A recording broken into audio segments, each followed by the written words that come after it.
کسی کو پکاروں گا تو یہ تو مبالغہ آ رہا ہے، یہ کیا بات کر رہے ہیں. اب اس کے بعد اٹیک باقی لوگوں پہ، ہؤلاء قوم اتخذوا، یہ ہماری قوم ہے، نتخذوا من دونہ آلیہ، انہوں نے اللہ کے سوا دوسرے الہ پکڑ لیے اور بہت سارے پکڑ لیے. ہم نے پچھلی بار بھی ڈسکس کیا تھا نا، اللہ کے سوا ایک کافی نہیں ہوتا. اولیاء پھر بڑے دوست چاہیے ہوتے ہیں، آلہہ پھر بہت سارے معبود چاہیے ہوتے ہیں. اب وہ اٹیکنگ پوزیشن میں آ گئے ہیں، حالانکہ ان کو دربار میں بلایا گیا تھا کہ آ کے اپنی پوزیشن کلیئر کرو، اپنی وضاحت دو، توجیحات پیش کرو کیوں کر رہے ہو جو کر رہے ہو. وہ کہہ رہے ہیں ایک جملے میں نے تو اپنی توجیہ پیش کر دی ہے، اب آپ بتائیں آپ جو کر رہے ہیں وہ کتنا صحیح ہے غلط ہے. یہ لوگ ہیں جنہوں نے اللہ کے سوا دوسرے الہ مان لیے. لولا یاتون علیہم بسلطان بین، کسی سے کوئی دلیل چاہیے تو ان سے مانگے، انہیں کس نے کہا ہے کہ یہ سارے الہ ہیں. تو اللہ تعالیٰ ہمیں کیا سکھا رہے ہیں؟ ڈیفینسو پوزیشن نہیں، وہ چھوٹی انفیریئر پوزیشن میں کبھی بھی نہیں آنا کہ میں ایکسپلین کروں گا سب کو. ہم نے کوئی بھی ایک چھوٹا سا صحیح کام کرنا شروع کیا ہے، اس کے بارے میں یہ کبھی بھی نہیں سوچنا اب میں اپنی امی کو، اپنی بھائی کو، ہر ایک کو ایکسپلینیشن دیتا پھر. آپ صرف تہجد میں اٹھنا شروع کر دیں اور خدا نہ خواستہ آپ بیمار پڑ گئے تو گھر والے بولنے لگتے ہیں کہ تہجد 4 بجے اٹھنا بند کرو، 4 بجے اٹھنا بند کرو، اس کی وجہ سے بیمار ہو رہے ہیں. اور پھر اس کے بعد کرنا کیا ہوتا ہے؟ ان سے آپ بہت بحث نہیں کرنی، کچھ بھی نہیں کہنا، چپ، اگلے دن پھر اٹھ جانا، کیونکہ آپ کو پتہ ہے اس کی وجہ سے بیمار نہیں ہو رہے، بیماری ویسے ہی آ جاتی ہوتی. فمن اظلم ممن افترى علی اللہ کذبا، اس سے بڑا ظلم کیا ہوگا کہ اللہ کے بارے میں جھوٹ بول لیا. اللہ تعالیٰ سیلف اسٹیم دکھا رہے ہیں، ایک انسان کی کانفیڈنس دکھا رہے ہیں کہ جس کے ساتھ رب کھڑا ہو وہ ایسے بات کرتا ہے، جس کے ساتھ رب کھڑا ہو پھر اس کا لہجہ ٹوٹا پھوٹا نہیں ہوتا. ہم نے دیکھا ہے اکثر نواز شریف کو، ہمارے ملک کے صدر جب جاتے ہیں امریکہ والوں سے ملنے کے لیے تو ایسے جھک رہے ہوتے ہیں کہ ابھی سر رکھ دیں گے زمین کے اوپر. کیوں بھائی؟ ہے سارا پیسہ ان کے پاس، مان لیا، جھکنا کیوں ہے؟ ہمارے خاندان میں ایسے لوگ ہیں جو زیادہ پیسے والے ہیں، جھکنا کیوں ہے؟ آپ کا پیسہ آپ کے لیے، آپ کو بھی اللہ نہیں دیا ہے، آپ کا اپنی کوئی کمائی نہیں ہے. انسان یہ جو کمائے نا، کتنے پیسے کما لیتے ہو، کماتا کون ہے دنیا پہ؟ اللہ تعالیٰ دے دیتے ہوتے ہیں. کسی کی لاٹری کھل گئی ہے، کسی کی نہیں کھلی. جس کو اللہ تعالیٰ نے زیادہ دینا ہے وہ بھی رب کے فیصلے ہیں، جس کو کم دینا ہے وہ بھی اسی کے فیصلے، ورنہ یہ دنیا چل نہیں سکتی. قرآن نے آرگیومنٹ پیش کر دی کہ پھر تمہاری اینٹیں کون لگائے گا، پھر تمہارے الیکٹریشین کے کام کون کرے گا؟ دنیا چلے گی ہی نہیں نا، پھر کون بلڈنگز بنائے گا؟ کسی کو بھی نہیں کرنا، سارے بلینئر بیٹھے ہوئے ہیں.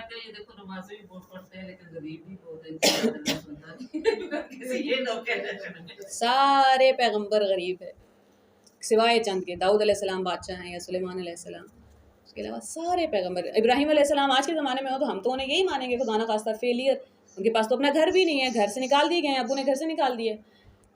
رسول اللہ صلی اللہ علیہ وسلم کے پاس کتنی بڑی جائیدادیں تھیں. ہمیں لگتا ہے خدا نہ خواستہ وہ غریب تھے، ان بائی چوائس تھے، ان وہ جو بھی تھے. ان سے زیادہ صدقہ کرنے والا لوگ ابھی بھی کوچ ہیں ہمارے پاس، ان سے زیادہ صدقہ کرنے والا کوئی تھا ہی نہیں. صدقہ تو وہی کرے گا نا جس کے پاس ہوتا ہے. بزنس کرنے والے انسان تھے. مدینہ میں آنے کے بعد بہت آ گیا تھا پیسہ، لیکن رکھنا نہیں ہے اپنے پاس، آگے دے دیا، آگے دے دیا، آگے دے دیا. یہ جو ہماری ڈیفینیشن ہے، اور یہ اللہ تعالیٰ ابھی اگلی اسٹوری بلکہ اس کے بارے میں ہی ہے، پیسے کے بارے میں ہی ہے. آگے دے ایسے ہی. ہمیں کیا لگتا ہے کہ اور اللہ تعالیٰ ایکچولی بار بار بولتے ہیں قرآن میں کہ جس انسان کو اللہ تعالیٰ نے دنیا میں اچھا دے دیا نا، پیسہ بھی ہے اس کے پاس، کوئی اور طاقت ہے، اولاد ہے، سب ہے، اولاد بھی بڑی افسر وغیرہ بن گئی ہے، تو اس کو یہ زوم ہو جاتا ہے کہ اللہ تعالیٰ تو مجھ پہ بہت مہربان ہے اور آخرت میں بھی میرے ساتھ یہی معاملہ ہوگا. اور سورہ فجر کی صرف 2 آیتوں میں ساری بات کا کرکس ہے کہ میں آزماتا ہوں جس کو زیادہ دے دیتا ہوں، آزماتا ہوں جس کو نہیں دیتا.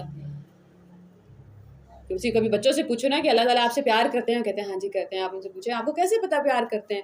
تو کہتے ہیں اللہ تعالیٰ نے ہمیں گھر بھی دیا ہے، کپڑے بھی دیے ہیں، اسکول کا بیگ بھی دیا ہے، کتابیں بھی دی ہیں، امی ابو بھی دیے ہیں. پھر آپ ان سے پوچھتے ہیں کہ ابھی اسی شہر میں آپ تھوڑے سے 2-4 میل آگے پیچھے جائیں، آپ کو ایسے لوگ ملیں گے جن کے پاس گھر بھی نہیں ہے، کپڑے بھی صاف نہیں ہے، کھانا بھی نہیں ہے. تو کیا اللہ تعالیٰ ان سے محبت نہیں کرتے؟ نہیں ہے نا ایسا. تو اس کا مطلب ہے میرا ہی پیرامیٹر غلط تھا کہ اچھا محبت کا مطلب ہے کیونکہ میرے پاس یہ ساری چیزیں ہیں. محبت کا مطلب ہے پیدا ہو گئے ہیں تو محبت کرتے ہیں تو پیدا کیا ہے، بغیر محبت کے کوئی کسی کو نہیں پیدا کرے گا. وہ پیرامیٹر ہی غلط ہے کہ کیونکہ میرے پاس زیادہ ہے تو بس اللہ بھی مجھ پہ زیادہ ہی مہربان ہے. ٹیسٹ اتنا ہی زیادہ بڑا ہے. وَإِذِ اعْتَزَلْتُمُوهُمْ وَمَا يَعْبُدُونَ إِلَّا اللَّهَ، اب جب کہ تم ان سے اور ان کے معبودوں سے بے تعلق ہو چکے ہو تو چلو اب غار میں چلے جاؤ. اب اللہ تعالیٰ نے یہ نہیں کہا کہ ان سے کون کہہ رہا ہے، یا ان میں سے آپس میں بات ہو رہی ہے، یا اللہ تعالیٰ نے ان کے دل میں الہام کیا ہے. ہمیں پتہ نا الہام کیا ہوتا ہے، کہ اللہ تعالیٰ جب تھاٹ ڈال دیتے ہیں آپ کے دل میں. اور اکثر زندگی میں، اکثر تو نہیں ہوتا، کبھی کبھی زندگی میں گنے چنے لمحات ہماری زندگی میں بھی آتے ہیں جب ہمیں پتہ ہوتا ہے کہ یہ خیال اللہ تعالیٰ کی طرف سے ہی آیا، جب آپ بالکل ٹوٹ رہے ہوتے ہیں اور اللہ تعالیٰ پھر پکڑ لیتے ہیں، جب آپ کو لگتا ہے کسی جگہ سے نکالے گئے ہیں اور اللہ تعالیٰ کہتے ہیں کہ اگر نہیں نکالے جاتے تو کیا تم آگے بڑھتے، زندگی میں ایک سٹیپ اوپر لے لیتے، کیونکہ تمہیں تو عادت ہی نہیں. ہم خود سے تو کبھی بھی ایک قدم باہر نہیں بڑھاتے، کہیں سے نکالے جاتے ہیں تو پتہ چلتا ہے کہ آگے تو اتنی زیادہ منزلیں جو طے کرنی ہیں، آہستہ آہستہ ایک سیڑھی چڑھ کے.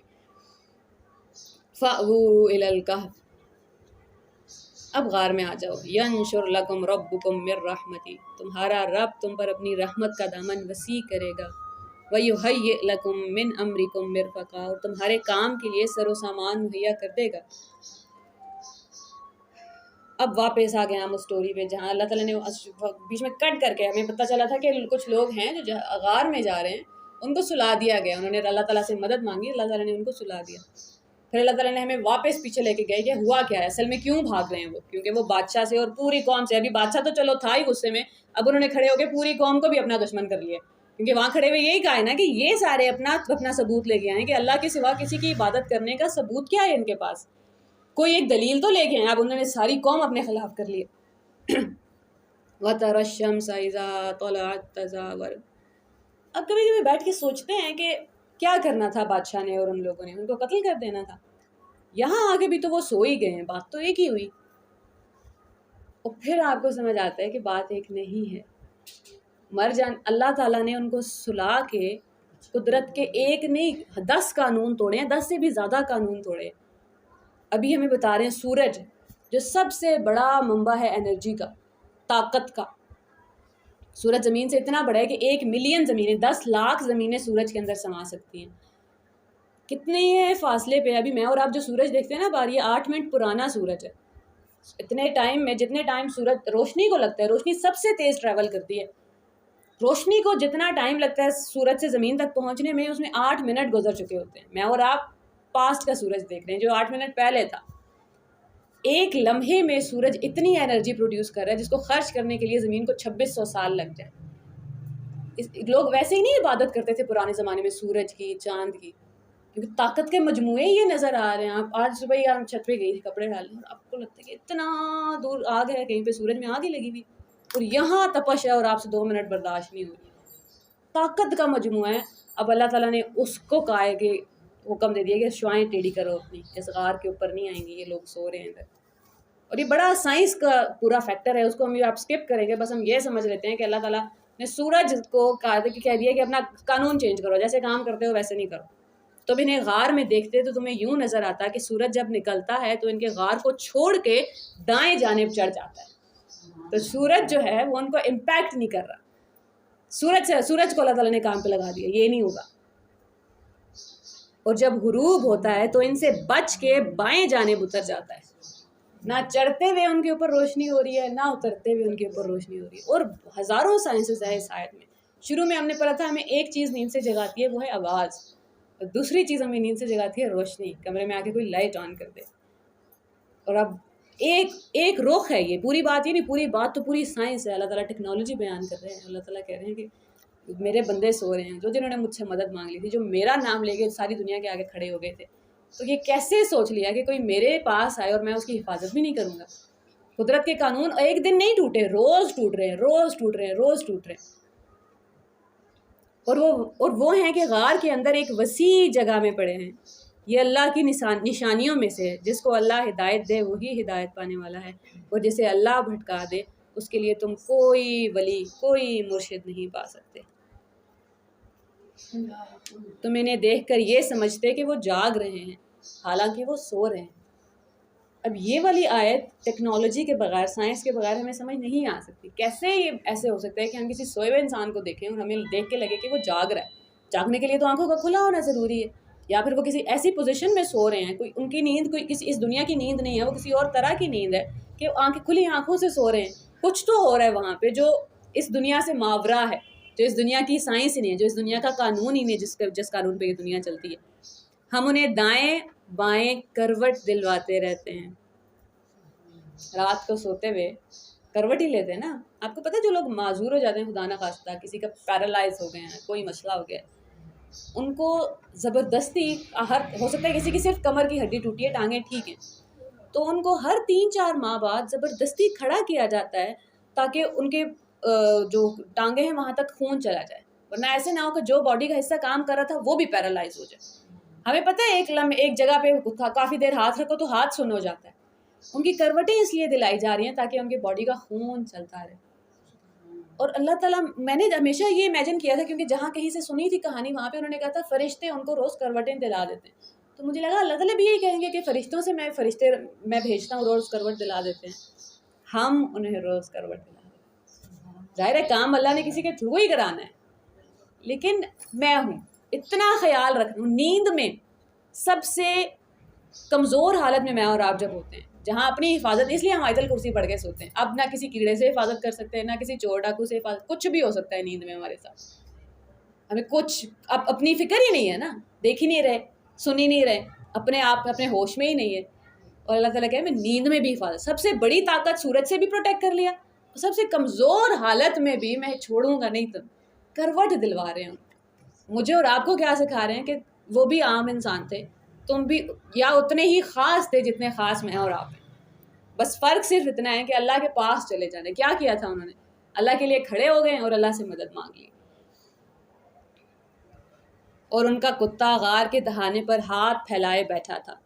اگر تم کہیں جھانک کر انہیں دیکھتے تو الٹے پاؤں بھاگ کھڑے ہوتے اور تم پر ان کے نظارے سے وحشت بیٹھ جاتی. آج صبح مجھے اسکول میں بچے کہہ رہے تھے ٹیچر کتا تو, کہ ہم نیچر کے بارے میں بات کر رہے تھے کہ اللہ تعالیٰ نے کتنی پیاری پیاری چیزیں بنائی ہیں, ٹائیگر کے اوپر کتنا پیارا پرنٹ ہے, زیبرا کے اوپر کتنا پیارا پرنٹ ہے.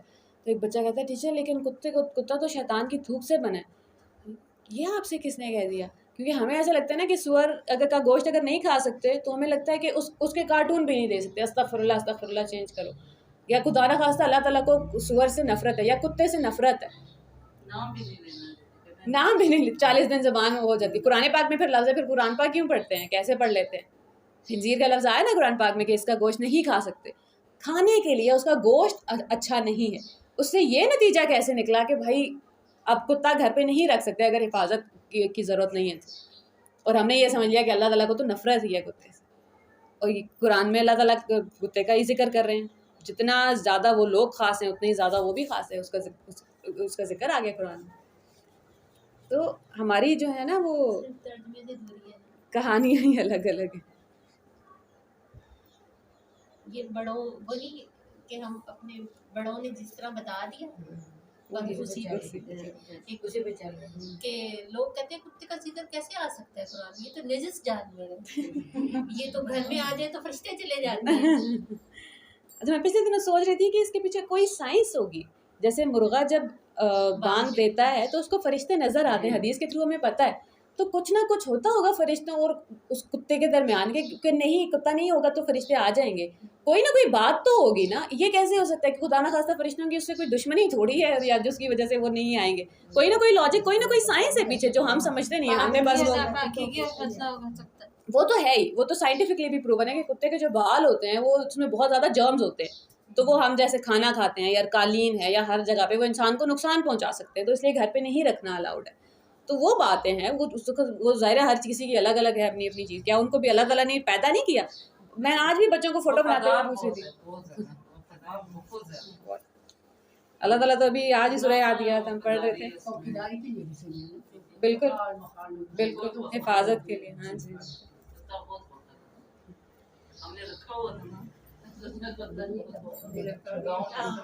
بلیاں تو خود ہی وفا نبھاتی رہتی ہے, کچھ دو یا نہ دو وہ جان نہیں چھوڑتی. وہ کہتے ہیں کہ جیسے ہمارے پختہ ہو جاتے ہیں سلسلے نا, کہتے ہیں کوئی لوگ داتا صاحب کے دربار میں بیٹھا کہتا دے داتا 10 روپے, دے داتا 10 روپے.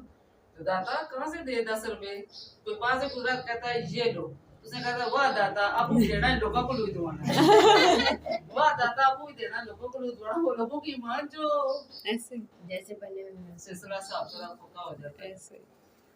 جیسے بڑے وڈیرے کرتے ہیں جیسے بھی ہم کتے کی وفاداری کی بات کریں, اللہ تعالیٰ سورہ عادیات میں گھوڑوں کی وفاداری کی بات کرتے ہیں. کہ گھوڑے تیز دوڑ رہے ہیں اور چنگاریاں ہیں اور ہانپ رہے ہیں اور حملہ کر دیا انہوں نے. اب ان کو پتہ ہے ان کی جان جائے گی، حالانکہ ان کی دشمنوں سے کوئی دشمنی نہیں ہے. جو اس کے اوپر سوار بیٹھا ہوا ہے، وہ جو اس کا مالک ہے، جو اس کو صرف کھانا دیتا ہے اور پروٹیکٹ کرتا ہے، اس کی وفاداری میں جان بھی دے دیں گے. اور پھر اگلی آیت ہے وہ جو کیمرہ پہلے گھوڑے کے اوپر زوم تھا، پھر اس کے مالک کے اوپر آیا کہ یہ مالک ہے، اس کی وجہ سے وہ جان دینے جا رہا ہے. پھر اللہ تعالیٰ کہتے ہیں کہ اس مالک کا بھی تو کوئی مالک ہے. ان الانسان لربہ، یہ اپنے رب کا بڑا نافرمان ہے، بڑا ناشکرا ہے، بڑا بے وفا ہے.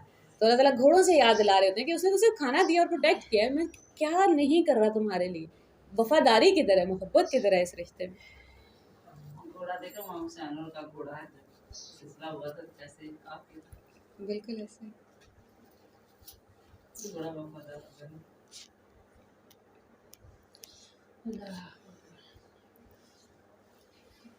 مزے کی بات یہ ہے کہ سالوں سال یہ سلسلہ روز چلا ہے. روز سورج کو حکم ہے کہ بھائی قانون توڑنا ہے یہاں پہ. روز فرشتوں کو حکم ہے جا کے کروٹ دلوا کے، کروٹ اپنے بندوں کو صرف کروٹ دلانے کے لیے. مطلب کتنی چھوٹی سی بات ہے. اللہ تعالیٰ کہہ رہے ہیں کہ ان کا خون نہ جم جائے ان کی باڈی میں. تم انہیں دیکھ کر یہ سمجھتے کہ وہ جاگ رہے ہیں، حالانکہ وہ سو رہے تھے. اور اسی عجیب کرشمے سے ہم نے انہیں اٹھا بٹھایا تاکہ ذرا آپس میں پوچھ گچھ کر لیں. ان میں سے ایک نے پوچھا کہو کتنی دیر اس حال میں رہے؟ دوسرے نے کہا شاید دن بھر یا اس سے کچھ کم رہے ہوں گے. اب عرصہ گزر گیا، کم از کم 300 سال سے زیادہ عرصہ گزر گیا. نیند میں پتہ نہیں چلتا نا. اللہ تعالیٰ حفاظت ایسے کر رہے ہیں اور پھر اٹھ کے وہ لوگ آپس میں بحث کریں کتنا عرصہ ہو گیا. ایسے ہی ہوگا قیامت والے دن. بڑا ڈائلاگ بھی ریکارڈڈ ہے قرآن میں کہ اللہ تعالیٰ پوچھیں گے لوگوں سے کتنا عرصہ دنیا پہ رہ کے آئے. کوئی کہے گا ایک دن یا اس سے بھی کم، یا ایک شام کا ایک لمحہ.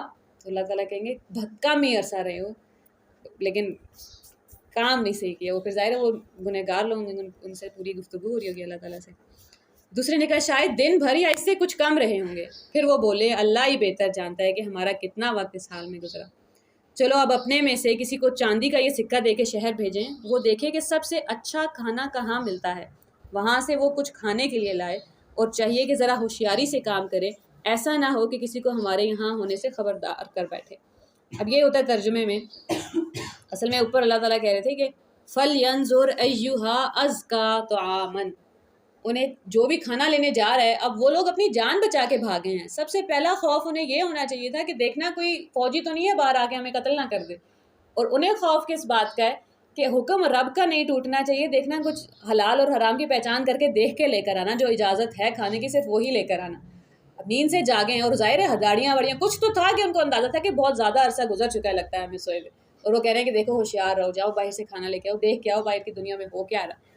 تو میں اور آپ چاہے وہ حلال کھانے کی یا حرام میں سے پہچان ہے، وہ تو ہمارے پاکستان میں اتنا مسئلہ ہی نہیں ہے. باہر کے ملکوں میں لوگ سٹورز میں جاتے ہیں اور ان کو لٹرلی دیکھنا پڑتا ہے کہ یہ حلال ہے یا حرام ہے. اور ہمیں یہ دیکھنا ضروری ہے کہ کون سا کھانا ہے جو ہمیں صحت دے گا اور کون سا کھانا ہے جو بیمار کرے گا. پھر جب اللہ تعالیٰ کہتے ہیں حلال کھانا ہے تو ہی بن اچھا کھانا ہے، تو ہی اللہ کی بات مانی نا ہم نے. ورنہ تو جو بھی آ رہا ہے ہاتھ میں، پکوڑے آ رہی ہے، کھیر آ رہی ہے، کھانا زیادہ کھا لیے، اس سے زیادہ نقصان تو ہم کر ہی نہیں سکتے. اور کر دیتے ہیں ٹیسٹ کے چکر میں، بیٹھتے ہیں پھر اٹھتے ہی نہیں ہیں. انہم ان یظہروا علیکم، اگر کہیں ان لوگوں کا ہاتھ ہم پر پڑ گیا تو بس سنسار ہی کر ڈالیں گے، یا پھر زبردستی ہمیں اپنی ملت میں واپس لے جائیں گے. اور ایسا ہوا تو ہم کبھی فلاح نہ پا سکیں گے. آج کی آخری آیت وَكَذَلِكَ أَعْثَرْنَا عَلَيْهِمْ لِيَعْلَمُوا أَنَّ وَعْدَ اللَّهِ حَقٌّ. اس طرح ہم نے اہل شہر کو ان کے حال پر آگاہ کر دیا تاکہ لوگ جان لیں کہ اللہ کا وعدہ سچا ہے. بس اتنی سی بات. نیند سے انہیں اٹھایا کیوں ہے دوبارہ؟ تاکہ انہیں بھی پتہ ہو اور ارد گرد کے ہر انسان کو پتہ چل جائے. لِيَعْلَمُوا خاص طور پہ اصحاب کہف کے لیے یہ ہے کہ تم جو رب کو پکار رہے تھے، تمہیں یہ بتانا ضروری ہے کہ رب نے اپنا وعدہ سچا کر دیا. نیند میں تو انہیں پتہ ہی نہیں ہے نا پروٹیکٹڈ ہیں نہیں ہے ہی نہیں وہ تو ابھی. اور اللہ تعالیٰ کہہ رہے ہیں ثابت بس یہ کرنا ہے کہ رب کا وعدہ سچا ہے. اور یہ جو وعدہ سچا ہونے والی بات ہے یہ بار بار آتا ہے قرآن پاک میں. موسیٰ علیہ السلام کی والدہ کو، موسیٰ علیہ السلام ان کی امی سے چھوٹ گئے ہیں صبح انہوں نے ان کو دریا میں ڈال دیا. شام تک وہ موسیٰ علیہ السلام اپنی امی کے پاس واپس پہنچ گئے. فرعون کے محل میں جب موسیٰ علیہ السلام رو رہے تھے، کسی کا دودھ نہیں پی رہے تھے، تو ڈھونڈتے ان کی امی کو واپس لانا پڑا محل کے اندر. شام میں اللہ نے واپس لوٹا دیا. اور وہاں پہ بس ایک جملہ بولا. موسیٰ علیہ السلام کی والدہ کو یہ بتانا تھا کہ اللہ کا وعدہ سچا ہے. جو اللہ پہ اعتبار کر لیتا ہے نا، اعتبار کر کے پانی میں چلے گئے. یہ لوگ اعتبار کر کے غار میں چلے گئے. پھر اللہ تعالیٰ ثابت کر دیتے ہیں اپنا وعدہ. قیامت والے دن شیطان ہم سے کہے گا کہ میرا تو وعدہ ہی جھوٹا تھا، اور میں مکر جائے گا اپنے وعدے سے، اور اللہ کا وعدہ سچا تھا، تم نے تو اعتبار نہیں کیا. وعدہ ہی ہے نا ہمارے پاس اللہ کا، نہ ہم نے جنت کی پراپرٹی دیکھی ہے، نہ ہمارے پاس کوئی سائنڈ پیپرز ہیں، کچھ بھی نہیں ہے. کیا ہے؟ صرف اللہ تعالیٰ کے لفظ ہیں، صرف وعدہ ہے، بس اس وعدے کا اعتبار کرنا ہے. اب وہ جس کو اعتبار زیادہ ہوتا ہے وہ دنیا جھولی میں رکھ کے دے دیتا ہے، جس کو اعتبار کم ہوتا ہے وہ دنیا کھینچتا رہتا ہے کہ آگے پتہ نہیں ملے گا کہ نہیں ملے گا، ادھر تو لے لوں، ادھر تو گاڑی بڑی چاہیے، ادھر تو گھر بڑا چاہیے، آگے کا پتہ ہے. ہم بولتے نہیں ہیں منہ سے، دل میں وہی شک ہے، اس وعدے پہ شک ہے، اسی لیے اتنا دور چلے آئیں. وَأَنَّ السَّاعَةَ لَا رَيْبَ فِيهَا، اور یہ کہ قیامت آ جائے گی. کیسے قیامت آ جائے گی؟ قیامت کا اس سب سے کیا تعلق ہے کہ جیسے ان کو نیند سے جگا دی ہے، ویسے ہی قیامت والے دن مردہ لوگوں کو اٹھانا بھی اللہ تعالیٰ کے لیے کوئی بڑا کام نہیں. اللہ تعالیٰ کرے کہ ہم سب کا بس اللہ تعالیٰ ایمان قائم رہے اللہ تعالیٰ کی ذات پہ. انسان روٹی نہ کھائے یا کچھ کھائے نا تو نیند نہیں آتی. لیکن وہ اتنا عرصہ نا اللہ تعالیٰ ایک دن میں 2 دن میں پھر مجھے آ جائے، لیکن بہت کم 2-2.5 گھنٹے میں سونے 2-2.5 گھنٹے ہوتا ہے بس. سورۃ الکہف ہے، آپ سب پڑھتے ہوں گے جمعے کو، ہر جمعے. بس سب سے اگر ہو سکے نا یوٹیوب کے اوپر صرف ہم اردو میں سن لیں، صرف اردو میں، عربی کے ساتھ نہیں، صرف اردو میں، تو کوئی نہ کوئی ایک بات دل میں